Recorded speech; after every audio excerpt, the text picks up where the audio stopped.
Hey guys, this is Fundo on Wanshupagama.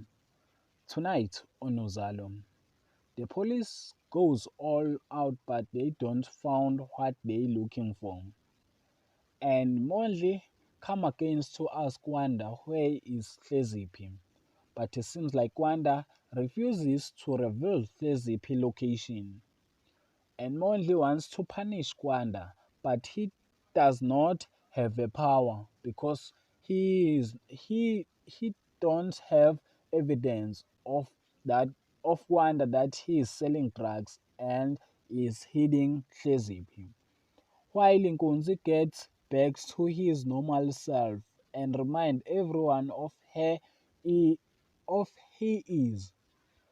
And Nkunzi thinks that he has a power and disappoint Sambulo and Kapsile that he fight herself on the poisoning. There is no God on that moment. While Hlezipi is left stranded, Sbu fears the consequences of his action. He thinks that Nkunzi will come back to kill him. That is for tonight. Thanks for watching. Don't forget to like and comment and subscribe. Therefore, thanks.